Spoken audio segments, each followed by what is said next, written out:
Hi, welcome to my channel guys. This is the third part of Marvel God of Blood. If you like this video, please like and subscribe and comment down below. The author's website will be in the description. Chapter 3, Elite. Bert got Quinn here for only one purpose, to suck his blood and make himself an elite vampire. As for meritorious service, Bert used it to fool John and Ginny. What is more important than strength? It's just that this charred corpse is hard to say. Bert hesitated for a moment, but he endured his disgust and showed his fangs, and put it on Quinn's neck. I will never eat burnt food again in my life. Bert endured the discomfort and began to suck blood. Just take medicine, that kind of super bitter and super disgusting medicine. A vampire's blood is cold, and so is Quinn's blood. But for some reason, after drinking his blood, Bert felt warm and comfortable all over his body, and this feeling made him involuntarily increase the strength of the absorption. With the absorption of Bert, Quinn's body gradually became shriveled. The crisis of death made Quinn wake up from the coma. He struggled hard to get rid of Bert but was held down firmly by Bert. He could only keep roaring, but the sound became smaller and smaller, and finally disappeared completely. Bert raised his head and yelled with his big mouth full of blood. He felt that he was full of strength, and he could kill even a few tigers. The feeling of being stronger is really beautiful. At this moment, along with the sound of heavy footsteps, a figure walked in. He looked at Quinn, who was shriveled on the ground, and said, "I didn't expect Quinn to die by your hands." Bert froze. He turned his head slowly and saw Blade looking at him expressionlessly. Wait, didn't I just be a little arrogant? Why did Blade come to me to slap me in the face in a blink of an eye? Bert secretly complained, but he was not very afraid. He first stabbed the flying knife into Quinn's heart, annihilating him into ashes, and then stood up. Then, Bert wiped the blood from his mouth and said to Blade, "Then you should thank me. I helped you get rid of the enemy." Blade pulled out the sword behind him and said, "No problem, I'll help you free now." Bert complained. "Is that how you thank people?" Blade said coldly. "Being a vampire is very miserable, and helping you free yourself. Naturally, thank you. What you said makes sense." Bert was speechless. If I remember correctly, in the movie, Blade used this reason to kill his mother, who also turned into a vampire. Bert said, "Wait first, you killed me because I was a vampire, right? Then why don't you kill yourself? You are also a vampire." Blade said, "I am human." Bert said, "You mean that your body is a vampire's body, but your heart is a human's heart? If you say that, I am also a human, and you shouldn't kill me." Blade said, "You are not." "Why am I not? After I became a vampire, I never sucked the blood of a living person, nor did I ever think about it.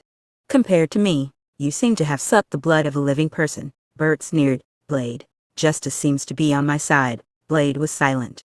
Before he met Whistler, he did suck the blood of a living person. He said, "If you don't smoke now, you will in the future. According to what you said, wouldn't it be possible to convict him by catching anyone on the street? After all, although he is not guilty now, he may not be convicted in the future." Bert said disdainfully. "You should know that there is a principle of presumption of innocence in the law, and it is appropriate to put it here." Blade was silent again. Hesitating for a moment, he said, "If you don't suck the blood of living people, then I can let you go, but only if you accept my supervision." It seems that Blade Warrior is not as cold as the legend. Bert smiled. He put his hand in the pocket of his jacket and asked, "Can I ask you 2 questions? Blade replied coolly. "What's the problem?" Bert asked. "How did you find it? I shouldn't have any flaws." Blade replied, "You are very cautious, but I did tricks on Quinn." "I see." Bert understood, and he asked again. "Second question, you still wear sunglasses at night? Are the sunglasses a part of your body?" Question mark. Blade's face was full of question marks. At this moment, Bert took out 2 homemade smoke bombs and threw them on the ground. The smoke quickly filled the air, and the surrounding area was white. Blade immediately rushed into the smoke, but couldn't find Bert at all, and after a little delay, the smoke became thicker. After a while, Bert's voice came from the window. "Blade, Deacon Frost is engaged in a big conspiracy. I want to infiltrate the men and investigate. We will meet again one day. Don't suck living blood. Otherwise, I won't let you go.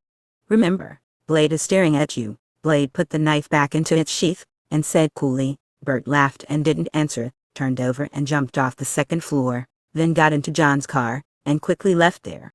This Blade is quite interesting, but then again, he didn't go to the hospital, didn't meet the heroine. Bert blinked, and then put this matter behind him. It's none of his business. Blade was upstairs looking at the leaving car. He couldn't help touching his sunglasses. Wearing sunglasses at night seems a bit silly. Then Blade shook his head. What are you afraid of? Coolness is the most important thing. Blade rushes into the bar. Quinn is missing. Hearing the report from his subordinates, Deacon Frost, who was wearing a shirt but unbuttoned, was furious, and he shouted, "Hurry up and send someone to look for him, and make sure to get Quinn back, and also, inform those humans.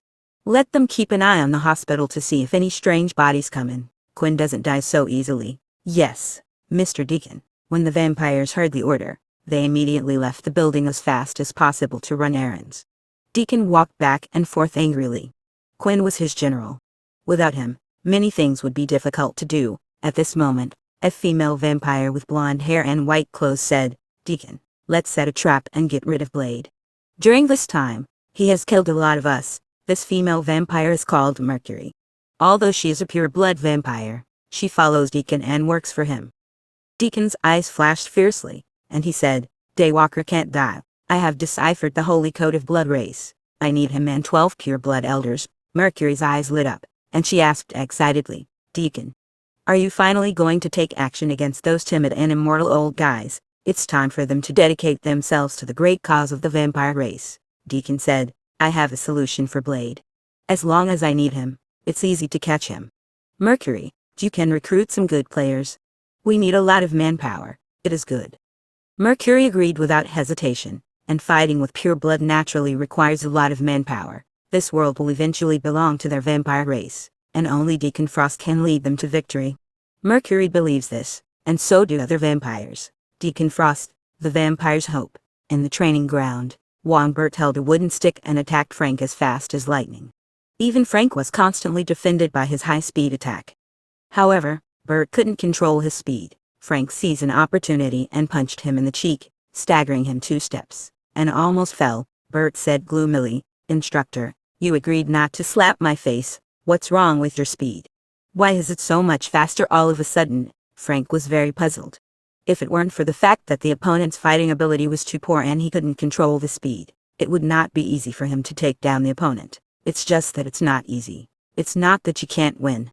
If you compete, the opponent can take advantage, but in the battle of life and death, the opponent must die. "Eat something and evolve," Bert said. "Instructor, let's come again. I want to master my new powers in a short time." "Okay." You attack. Although Frank knew that the other party had some problems, he didn't ask any more questions. He smashed his fists and greeted Wangbert. Because of Bert's improvement in physique, not only Bert himself was exhausted, but Frank was out of breath. He sat on the ground and took off his gloves while saying, "I think I need to pay more."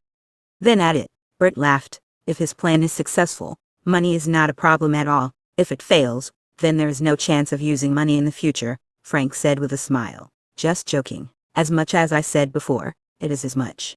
If I don't show up for a long time and the phone can't get through, you remember to visit my house. I have something for you." Bert thought of something, and said he was going to leave something in the house to prevent Frank from turning into a Punisher. Frank glanced at Bert and reminded him, "If you have money, you can ask some special people to do things for you. In this country, there are very few things that money can't do." Speaking of this, Frank sighed secretly in his heart. Even a hero in the military like him still takes private jobs for money. To be honest, he's a little ashamed. "What I want to do, other people can't get it together." Bert shook his head. What did he think of? And asked Frank, "Instructor, if I want to get some special weapons, who should I turn to?" Frank frowned and asked, "What kind of special weapon?" Bert said, "For example, UV grenades, UV spotlights on guns, etc. Ultraviolet? Are you trying to kill a vampire?" Frank complained, "These things are completely useless." "Right, maybe it's killing vampires." Bert laughed again, and he said, "Instructor, do you have such a way?" "You need to develop both of these things. It will take a little time," Frank said. "I know people in the back office, so I can ask you if anyone is doing personal work. Why are so many people in the military doing private work? This America, I'm afraid it's going to die." Bert complained secretly, and he said, "Then you can ask me. Money is not a problem. By the way, I also need UV-proof clothes, but they can't hinder my movement, and it has to look like tights." Frank couldn't help but said, "Although I shouldn't ask, I'm really curious, what exactly are you trying to do?" Bert said very honestly, "I'm going to fight vampires to save the world. Watch fewer popcorn movies. It affects the brain." Frank stood up and said, "Have you rested yet? Go to practice guns after resting. There won't be much progress in melee combat in a short time, but as long as you shoot enough bullets, you will improve quickly." "Okay, let's practice shooting." Bert also stood up. In terms of shooting, he was still a little confident. After becoming an elite vampire, his eyesight and reaction ability improved a lot. In the warehouse of a bar, the owner dressed in a cowboy looked at Bert and asked, "Bert Wong, I remember you were John's ATM. Where's John? He took me to visit the blood banquet a few days ago, and then Blade came." Bert replied with a blank face. "Some time ago, he met a lot of vampires with John, which is why he kept John and Jenny alive for so long. It's really unfortunate. May there be no Blades in heaven." The cowboy boss said something insincere, and then asked, "You also want to join the team of Boss Deacon?